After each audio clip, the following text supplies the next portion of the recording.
మా అమ్మ ఈరోజు నిన్న వచ్చి చెప్పింది నాకు, అంటే చిన్నప్పటి నుంచి చెప్పేది. బట్ నేను ఈ మధ్యనే ఇక్కడికి వచ్చాను, ఇప్పుడే ఎస్టర్డే వచ్చాను. అంటే చిన్నప్పటి నుంచి అంటే మీకు ఎట్లా చిన్నప్పటి నుంచి నాకు మెమరీ ఉండేది, అంటే అందుకు గతాలకు జ్ఞాపకాలు ఉండేవి. అంటే మీ తల్లిదండ్రులు అసలు పోయిన జన్మకు ఉందా లేకపోతే పోయిన జన్మలు ఉన్నాయి కాబట్టే కదా ఇవన్నీ. పోయిన జన్మలో మీరు ఎవరు? నాగరాణి. నాగరాణి గారు. అంటే మీ తండ్రి గారు పంపించారా లేకపోతే మీ అమ్మగారు? ఇద్దరు కలిసి పంపించారు. ఇక్కడ అంటే దైవ కార్యం లేకపోతే దైవ కార్యం కోసం వచ్చాను. అంటే ఏది చెప్పండి, చెప్తారా? కొన్ని దైవ కార్యం చెప్పకూడదండి. ఒకటి అనంత పద్మనాభ స్వామి టెంపుల్, ఇంకొకటి కానీ ప్రళయం కాదు, ఇంకొకటి వచ్చేసి ఆ టెంపుల్ అంటే విజయనగరంలో ఉన్న టెంపుల్. ఇంకా చాలా ఉన్నాయి మీకు చెప్పకూడదు ఇప్పుడైతే కనుక, సమయం వచ్చినప్పుడు ఖచ్చితంగా చెప్తాం. పక్కమంటే నాగబంధం ఉందని చెప్పేసి అంటున్నారు. ఆ నాగబంధాన్ని విప్పే పద్ధతి ఏంటి? విప్పే పద్ధతి మాకు తెలుసు కానీ మీకు చెప్పకూడదు. ఇంకా కొంతమంది వచ్చే వాళ్ళు ఉన్నారు, వచ్చిన తర్వాత ఇప్పుతాం. అంటే విప్పేది ఇంకొక ఇద్దరు అంటే ఇంకొక ఎవరు ఉన్నారండి? తను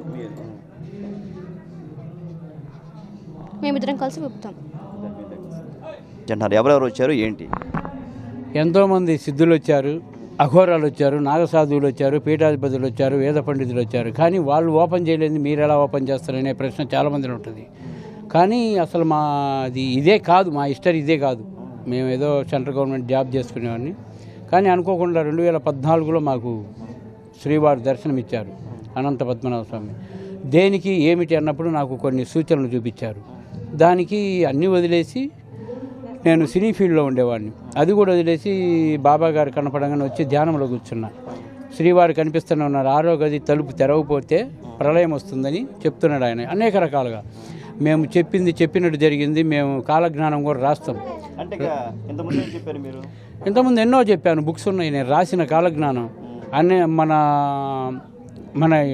మన ప్రపంచంలోనే దేవాలయాలన్నీ మూతపడతాయన్న. నేను చెప్పిన ఒక నెల రోజుల కరోనా ద్వారా మూతపడిపోయినాయి. మళ్ళీ ఒక వింత వ్యాధి వ్యాపించి మొత్తం స్ప్రెడ్ అయిపోతుంది, ప్రపంచం కూడా జనాన్ని బయటికి రానికుండా బంధించబడతారు ఇంట్లోనే అన్నాం. అది కూడా జరిగింది. వర్షాలు వస్తున్నాయి, వర్షాలు పోతున్నాయి, ఇవన్నీ చెప్పగలుగుతున్నాయి. ఏ ప్రాంతం మునిగిపోతుంది? ఫస్ట్ కేరళ మునిగిపోతుందంటే ఏరే వాళ్ళని లాల్పురంలో రామాంజనేయులు రామగారు ఉన్నారు, వాళ్ళని పిలిచి నా దగ్గర మీడియాను పంపించండి నేను చెప్తానన్నా. కానీ వాళ్ళు ఏమన్నారు, పిచ్చోడి కింద లెక్కేశారు. ఏమని కేరళ మునిగిపోవడం ఏంది, మీరు చెప్పడం ఏందని. నేను చెప్పిన 2 నెలలకు మునిగిపోయింది. అప్పుడు వాళ్ళు నా దగ్గరికి వచ్చారు. తర్వాత ఎవరికి చెప్పలేదు. గుంటూరులోనే నా చుట్టూ తిరిగే వాళ్ళకి నేను చెప్తాను. నా చుట్టూరు ఉన్న వాళ్ళే నా ప్రపంచం. ఆ ప్రపంచం నేను మీడియా కాడికి రావాలంటే అది నేను ఏమంటారు దాన్ని, నేను చెప్పుకున్నట్టు ఉంటుంది. నా డబ్బా నేను కొట్టుకున్నట్టు కాదు. అది దేవుడి ద్వారా తెలియపడతాలని నేను బయటికి రాకుండా ఆగాను. బాంబే మునిగిపోతుందన్న, బాంబే మునిగిపోయింది. మరణాలు చెప్తున్నా, అన్నీ చెప్తున్నా. నాగబంధం అనేది, అది నాగబంధం దేనికి సంబంధించింది, ఎవరు వేశారు? ఆ నాగబంధం వేసింది చైనీయులు. ఆ నాగబంధం ఎలా వేశారన్నది ఎవరికి ఇంతవరకు అర్థం కాలేదు. అందరూ గరుడ బంధం అంటున్నారు. నాగబంధమే. గరుడ మంత్రం చదివితే ఓపెన్ అయ్యిద్ది అంటున్నారు. గరుడ మంత్రం చదివితే ఓపెన్ కాదు. పంచభూతాల శక్తిని ఆహ్వానం చేసి దాన్ని తెరవగలగాలి. కానీ లోపల వచ్చేది నీటి శబ్దాలు, అది తీస్తే ప్రపంచం ప్రళయం వచ్చి మునిగిపోతుంది అంటున్నారు. కానీ కాదు, దాంట్లో ఉన్నది పంచభూతాల శక్తి ఉంది. గాలి, నీరు, ఆకాశము, నిప్పు, ఇయే వాటి శబ్దాలే వినిపిస్తున్నాయి మనకు. ఈ తెరిచిన గదుల కంటే విలువ లేని, కట్టలేని సంపద ఉంది దాంట్లో, ప్రపంచంలోనుంది. అదొకటే కాదు, శ్రీరంగపట్నం, శ్రీరంగనాథుడు ఉన్న ఏరియాలో ఆడ ఉంది. తర్వాత ఒరిస్సా జగన్నాథ స్వామి 2వ గది, దాంట్లో కూడా విలువ కట్టలేని సంపద ఉంది. కానీ చాలామంది దోచుకొని పోయినారు. కానీ అది లెక్కింపు జరిగినాక తెలుస్తుంది. అది వాడేదానికి విధానంగా లేదు. లోక కళ్యాణార్థం దేనికైతే అది పెట్టినరో ట్రాకన్ కోర్ మహారాజులు, దానికి సంబంధించి సంకల్పం ఉన్నోడు, దైవ సంకల్పం ఉన్నోడే దాన్ని తెరుస్తాడని లిఖించబడింది. ఆ లిఖనం ప్రకారం మేము చేసేది అసలు నేను దేవాలయం కట్టేయడం మీద, అక్కడ శివాలయము, బాబా, ఇక్కడ అమ్మవారు. నా దగ్గర 6వ గది తెరవడానికి మీకున్న అర్హత ఏంటి? నాకున్న అర్హత మేధావులు పరీక్షించాలి. మేధావులు నన్ను పరీక్షించాలి. నేను ఏదైనా చెప్పగలుగుతుంది చూస్తున్నానంటే అదంతా దైవ నిర్ణయం. అనంత లోకాలకు అధిపతి పద్మనాభుడు వెంకటేశ్వర స్వామి ఇల్లు అమ్మవార్లు నడిపిస్తున్నారు. వాళ్ళ నడక ప్రకారమే నేను నడుస్తున్నా కాబట్టి ఇంత ప్రళయం సృష్టించబడింది. కానీ ఆ సమయం వచ్చే టయానికి మొత్తం స్ప్రెడ్ అవుతుంది. వాళ్ళు చెప్పిన విధంగానే నేను పాదయాత్ర కూడా చేస్తున్నా. అంటే ఫస్ట్ ఇక్కడి నుంచి వీరబ్రహ్మేంద్ర మఠం, రవ్వలకొండ, మహానంది, శ్రీ ఓంకారం, బనగానపల్లి, యాగంటి. అంటే మీకు వీరబ్రహ్మేంద్ర స్వామి యొక్క ఆయన యొక్క ప్రభావం మీ మీద ఉందా? మా మీద ప్రభావం అంటే అతనే మాకు చూపిస్తున్నాడని నమ్మకం మాలో ఉంది. మేము ఉన్నాడని నమ్ముతున్నాం వీరబ్రహ్మేంద్ర స్వామి. ఇప్పుడు ఈ అమ్మాయి వస్తుందని నేను 6 నెలల క్రితమే చెప్పాను. ఎక్కడి నుంచి? ఒక రాయలసీమ నుంచి వస్తుందని మా శిష్యుడికి చెప్పాను. ఈ అమ్మాయి, ఒక అమ్మాయి దైవానికి సంబంధించిన పద్మనాభ స్వామి టెంపుల్ తెరవడానికి, ఇక్కడ కలవడానికి అమ్మాయి వస్తుంది అన్నట్టు తెలిసింది. తర్వాత ఆ అమ్మాయిని చూశాను, మీడియాలో చూసిన తర్వాత యూట్యూబర్లో. ఆ అమ్మాయిని పిలిపించడానికి 15 రోజులు కష్టపడి ఆ అమ్మాయిని తెలుసుకొని నేను మాట్లాడిన తర్వాత ముందు మా శిష్యురాలు మాట్లాడింది, తర్వాత మా గురువు మాట్లాడుతున్నప్పుడు నేను మాట్లాడినప్పుడు ఆ అమ్మాయికి జరిగే విధానం, ఆ అమ్మాయి ఏంటి, ఆ అమ్మాయికి ఏమేమి జరుగుతుంది, ఆ అమ్మాయి కరెక్టా కాదా మొత్తం చెప్పేసిన తర్వాత ఆ అమ్మాయి ఓకే వస్తాను, మీరు చెప్పినవి మొత్తం కరెక్టేనని ఈ అమ్మాయి ఇప్పుడు చెప్పింది. ఏం పేరు ఈ అమ్మాయి పేరు?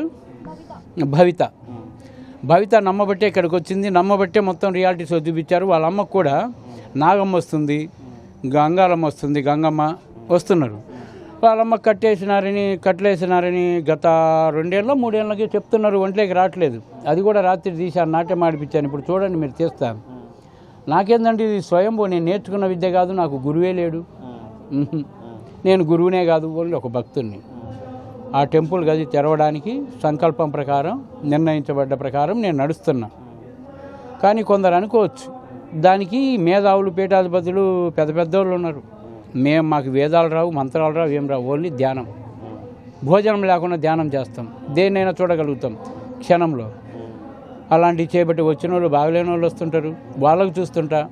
దయాలు పట్టిన వాళ్ళకి చూస్తుంటా, శాతపడిన వాళ్ళకు, నాగదోషాల వాళ్ళకు హోమాలు జరుగుతుంటాయి. వాళ్ళకి మంచి జరిగితే ఇంతమంది వచ్చారు, ఎక్కడెక్కడి నుంచో. ఎక్కువ తెలంగాణ నుంచి వస్తారు నా దగ్గరికి. ఇక్కడ మొత్తం 28 చర్చిలు ఉన్నాయి. ఇక్కడ వాళ్ళు ఎవరు రారు, ఏదో వస్తారా వెళ్ళిపోతారు అంతవరకే. కానీ బయటి జనమే నా దగ్గరికి వస్తారు, వాళ్ళు నమ్మే నా దగ్గరకు వస్తారు. ఇప్పుడు వచ్చిన వాళ్ళంతా హైదరాబాద్ వాళ్ళే. ఏం జరిగిందనేది, ఏం చెప్తున్ననేది వచ్చిన జనాన్ని అడిగి మీరు తెలుసుకోండి. ఖచ్చితంగా ఆ భవిత అనంత పద్మనాభ స్వామి కేరళకు సంబంధించిన 6వ గది తలుపు తెరవడానికే ఇక్కడికి వచ్చింది. అది దైవం పిలిపించింది. శివాజ్ఞ లేనిది చీమైన కొట్టదంట. ఆ శివుడు ఆజ్ఞ ప్రకారమే ఇక్కడికి వచ్చింది కాబట్టి ఈ రోజు నుంచి మొదలైంది. ఇంకా ఆ అమ్మాయి విధానం మొత్తం తెరిచే విధానం టైం ఉంది కొంచెం. ఆ టైం ప్రకారం ఆ అమ్మాయి శక్తిని పొందాలి. ఆ అమ్మాయి చెప్పినట్టు గత జన్మ అన్నది ఉంది. ఫస్ట్ గత జన్మ నాకు తెలిసినంతవరకు అందరూ 3 అన్నారు. ఆ అమ్మాయిది 4వ జన్మ. ఫస్ట్ జన్మ వచ్చి నాగ జన్మ, 2వ జన్మ కోయ జన్మ, 3వ జన్మ రాజు జన్మ, ఇప్పుడు వచ్చి మానవ జన్మ. ఈ 4లోంచి దాటుకొని రావాలి కదా ఆ అమ్మాయి. పోయిన పూర్వ శక్తుల నుంచి రావాలా. కానీ ఒకదానికోసం ఆ అమ్మాయిని చంపబడ్డారు. ఆ చంపబడ్డ శక్తిని మళ్ళీ తిరిగి పొందడానికి ఆ అమ్మాయి అన్వేషిస్తుంది. అందుకే ప్రతి పౌర్ణానికి ఆ అమ్మాయికి శరీరం మారుతుంది, ఖచ్చితంగా మారుతుంది. ఆమెదే కాదు, నా శరీరము మారుతుంది. ఆ అమ్మాయికి పొలుసులు వస్తాయి, నాకేమో దద్దులు వస్తాయి, మొత్తం బాదంకాయ టైపులో, ఈ మొత్తం పైనుంచి కిందకి. వాటిని తట్టుకోగలిగి చేయగలుగుతున్నాం ఈరోజు. అదంతా దైవం అంటుంది. మరి మీరు కూడా ఈ దైవ మార్గం నడవాలా. హిందూ ధర్మ ప్రకారం ఆ సంపద తీసి పేద ప్రజలకు ఉపయోగించాలా. పెళ్ళిళ్ళు కాని వాళ్ళకు పెళ్ళిళ్ళు, ముసలోళ్ళకు, కుంటి వాళ్ళకు, గుడ్డి వాళ్ళకు, అనాథ పిల్లలకు, వీళ్ళందరికీ హార్ట్ పేషెంట్లు ఉంటారు, అనాథ పిల్లలు, బ్రెయిన్ పేషెంట్లు, వాళ్ళందరికీ ఉపయోగించాలిగా. ఏం చేసుకుంటారు ఆ డబ్బంతా? అక్కడ మన దేశంలోనే ఇంత డబ్బు ఉంది, పక్క దేశంలో పోయి అప్పు తెచ్చుకొని జనాన్ని హింసిస్తూ ఇంత రేట్లు పెంచుతున్నారు. దానికి కారణం ఎవరు? మరి ప్రజాప్రతినిధులు ఏం చేస్తున్నారు?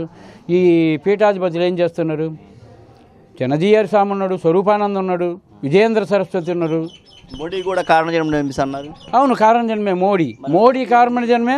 తర్వాత ఉప ముఖ్యమంత్రి పవన్ కళ్యాణ్ కూడా కారణ జన్ముడే. హిందూ మతం ప్రకారం వాళ్ళకి నిర్దేశించిన పనులు చేయడానికే వాళ్ళు ఈ నిర్ణీత ప్రదేశాల్లో ఉన్నాడు. కానీ వరహాదేవిని ఆహ్వానం చేస్తాడు ఎవరు? పవన్ కళ్యాణ్ గారు. కానీ వీళ్ళిద్దరు కలిశారు కాబట్టి హిందూ మతం పైకి లేస్తుంది. ఆ పద్మనాభ స్వామికి వీళ్ళిద్దరే మాకు రహదారి చూపిస్తారని మేము అనుకుంటున్నాం.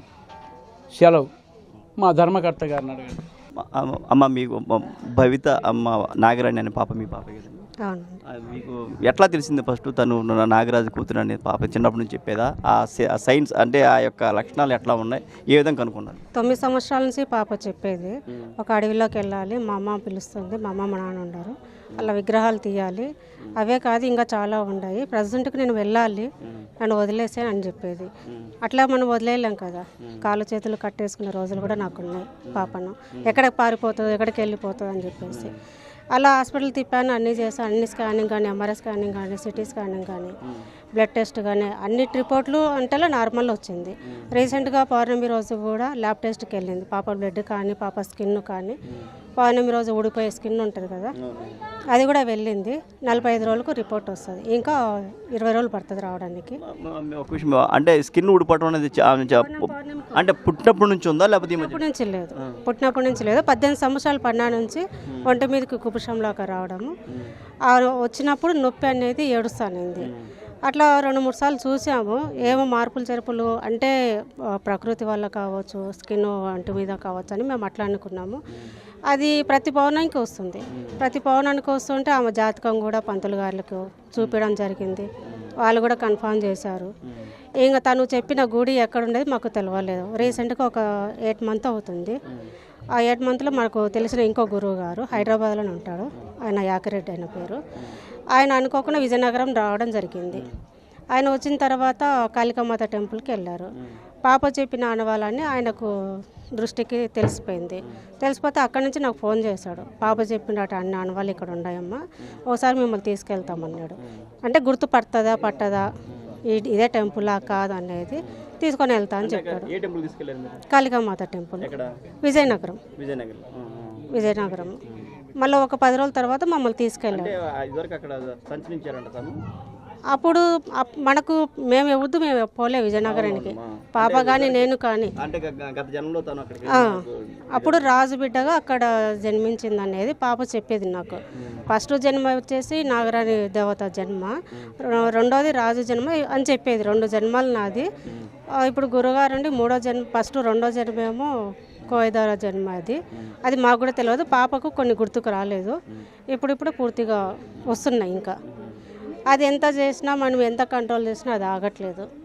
ఆగకపోయేసరికి ఇంకా తన పాటమ్మటే వెళ్దాం చూద్దాం ఇది ఎంతవరకు నిజము అవుతుందా కాదనేసి విజయనగరంకు తీసుకెళ్ళడం జరిగింది. అక్కడ పోయిన తర్వాత గుర్తుపట్టింది ఆ ప్లేస్ కానీ, తను తిరిగిన ప్లేస్ కావచ్చు, తను ఇది రూట్ కరెక్టా కాదా అని కరెక్ట్గానే చెప్పింది. కరెక్ట్గా చెప్పిన తర్వాత ఇంకా మనం కూడా ఏం చేసానికి లేదు. ఇంకా దేవకార్యానికే జన్మించింది కాబట్టి అది కూడా నేను కన్ఫర్మ్ చేసుకున్నా కాబట్టి ఈ స్కిన్ కూడా, ఎందుకంటే ఇది కలియుగము, ఎవరు అంతగా నమ్మరు, అందరూ అనుమానంగానే చూస్తారు. ఎవరు అనుకోకపోతే నాకు అవసరం లేదు, నా బిడ్డ ఏంటో నాకు తెలుసు. ఎందుకంటే 10 సంవత్సరాల నుంచి కూడా నేను పడే బాధ ఏంటో నాకు తెలుసు. పుట్టిన 3 రోజులకే మా నాన్నకు అమ్మవారిలాగా కనపడింది పాప. 3 రోజులకి అట్లా కనపడము. చిన్నప్పటి నుంచి తను చేష్టాలు కూడా కొంచెం అలాగే ఉన్నాయి. ఇంకా 9 సంవత్సరాల నుంచి బయటపడ్డది. తన కోపం కానీ, తను కోపడినప్పుడు ఒక ఫేస్ మారిపోవడం కానీ, అంటే కనిపిస్తుంది అప్పుడే తన కోపం ఎట్లా వస్తుంది అనేది. అట్లా జరుగుతూ వస్తుంది. ఎట్లా ఇంకా చిన్న పాప కాదా, కొన్ని ఉంటాయి మామూలుగా మాట్లాడుతుంటారు అనుకున్నాము. 9 ఏళ్ళు పడినాంచి జరిగింది. అంటే ఇప్పుడు పాప ఇప్పుడు చెప్పిందా దేనికని వచ్చిందో ఏంటో చెప్పింది ఇప్పుడు చెప్పిందా మీకు? అంటే నాకు ఫస్ట్ చెప్పడం కూడా విజయనగరం టెంపుల్ అమ్మవారి విగ్రహాలు బయటకు తీయాలి, శివుడి విగ్రహం బయటకు తీయాలన్నారు. ఇంకొకటి కూడా అనంత పద్మనాభ స్వామి టెంపుల్ది కూడా మాకు చెప్పేది, కానీ అది మేము ఎక్కడ రివీల్ చేయలేదు. ఎందుకంటే తెలవంది తెలుసు మనకు, కానీ మనం పూర్తిగా అక్కడి వరకు మనం చెప్పకూడదు కాబట్టి ఆ విషయం మటుకు మేము చెప్పలేదు. రామ మందిరము నిలబెట్టేటప్పుడు కూడా అయోధ్యలో అప్పుడు కూడా కొన్ని వికృతులు జరుగుతాయి అని ముందే చెప్పింది. అంటే పక్షులు కానీ, ఒక జంతువులు కానీ వెళ్ళడం కానీ వెళ్తాయి అని చెప్పింది, సర్పాలు అన్నీ వెళ్తాయని. తను చెప్పినాక 1 వారానికి జరిగింది. అంటే పక్షులు వెళ్ళడం కానీ, గద్దలు వెళ్ళడం కానీ, నెమ్మళ్ళు కానీ, ఒక వేణువులు కానీ అన్నీ వెళ్ళినాయి కదా సర్పాలు, అందుకు అట్లా వెళ్ళడం జరిగింది. ముందే చెప్పింది పాప ఆ విషయం. నాకే చెప్పింది, ఆ ఇంట్లో వాళ్ళకి అందరికీ చెప్పింది. అంటే ఈ విషయం కూడా నేను మీడియాలో చెప్పాను. నేను ఈ విషయంలో కూడా నేను మీడియాలో చెప్పాను. ఇంకా అనంత పద్మనాభ స్వామి టెంపుల్ది మాత్రం నేను బయటకు తీయలేదండి ఇంతవరకు. ఎందుకంటే నేను పూర్తిగా పాప అది బయట పడిన తర్వాత చెప్పింది, ముందే చెప్పింది. అది ఇప్పుడే కాదు, 9 సంవత్సరాలు అప్పుడే చెప్పింది. సమయం రాలే కాబట్టి మేము అది ఆలకించలేదు. ఎక్కువ దీని మీదనే దృష్టి పెట్టింది కాబట్టి మేము చెప్పలేదు కూడా. చూశారు కదా మీరు ఇప్పుడు ఆ నాగరాణి అని పాప 4 జన్మలు ఉన్నాయని మన మన మన స్వామి చెప్పారు. అది కూడా అమ్మగారు తను 9వ సంవత్సరం నుంచి తను అనేక అంటే ఒంటి మీద పొలుసులు కానీ లేకపోతే అదేవిధంగా నొప్పి అంటాం కానీ అదే కానీ నాది ఇక్కడ కాదు, నాకు ఇంక వేరే జన్మ ఉందని చెప్పడం కానీ ఇవన్నీ మాత్రం మనం చూసాము. అదేవిధంగా ఈరోజు ఇక్కడ యొక్క గుడి యొక్క మహిమను తెలుసుకొని ఇక్కడికి వచ్చి ఇక్కడ రావాలని చెప్పేసి తను ఇక్కడికి రావడం జరిగింది. ఇక్కడ చూశారు, ఇప్పటి నుంచి చూశారు మొత్తం. ఇంకా మరింకోసారి కలుసుకుందాం. ఇప్పుడు నేనేం చదవట్లేదు, అంటే ఎంతవరకు చదివమని 6th స్టాప్ చేశాను. కారణం ఎందుకు? అంటే కనుక నాకు మెమరీస్ బ్యాక్ రావడం వల్ల, ఏంటమ్మా? అంటే కనుక నాకు గత జన్మ తాలూకాలు జ్ఞాపకాలు రావడం వల్ల. అంటే ఆ జ్ఞాపకాలు వచ్చినప్పుడు మీ ఫీలింగ్ ఎలా ఉండేది? హెడేక్ వచ్చేది నార్మల్గానే. అంటే ఇంకా గతం గురించి చెప్పిన ఎవరికైనా ఎలా ఉంటుంది, నాకు కూడా సేమ్ అంతే. అంటే ఏ టైంలో మీకు గత జ్ఞాపకాలు? అది ఎప్పుడు టైమింగ్ ఎవరు చెప్పలేరు.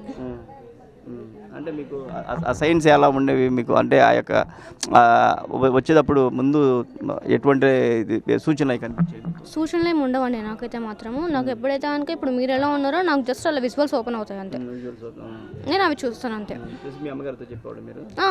లేవగానే నేను కనిపించగానే ఫస్ట్ మా అమ్మకి చెప్తాను. మీ అమ్మగారు ఏమన్నారమ్మా? ఏమలేదు ఇంతవరకు అని నమ్మారు.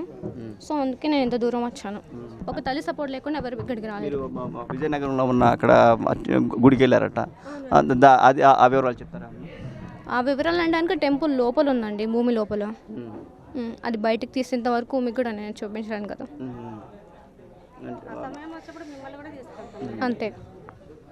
ఇప్పుడు మీ యొక్క అంటే ఇంకొక కార్యక్రమం కూడా చెప్పి అంటున్నారు. ముందు అనంత పద్మనాభ స్వామిది, తర్వాత నెక్స్ట్ రాజు టెంపుల్. అంటే ఏ విధంగా మీరు చేయబోతున్నారు? మీరు ఏ విధంగా అంటే కనుక సమయం వచ్చినప్పుడు చెప్తామండి. సమయం లేకుండా మేము కూడా చెప్పకూడదు కదా. ఇవి దైవ రహస్యాలు అనేవి ఎవరికి చెప్పకూడదు. అందరు చెప్పండి అంటున్నారు, ఏ దైవ రహస్యాలు అనేది ఎవరికి చెప్పకూడదు, అంతే. నాకేం పర్సనల్ లైఫ్లో ఎలాంటి ఇబ్బందులు లేవు.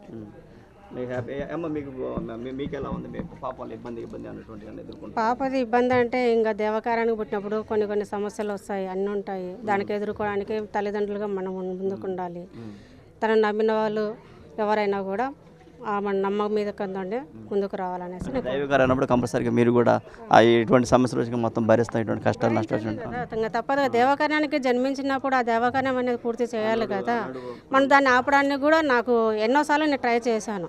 9 సంవత్సరాల నుంచి నేను ట్రై చేశాను. ఇది ఇట్లా ఉండకూడదు, తను కూడా సాధారణంగా మనిషిలాగా ఉండాలి, అందరు అమ్మాయిలాగే తన లైఫ్ తను రీచ్ అవ్వాలని చెప్పేసి విధాలుగా ప్రయత్నించాను. అందరు డాక్టర్ల దగ్గర తిరిగాను, అన్ని విధాలుగా అయిపోయింది.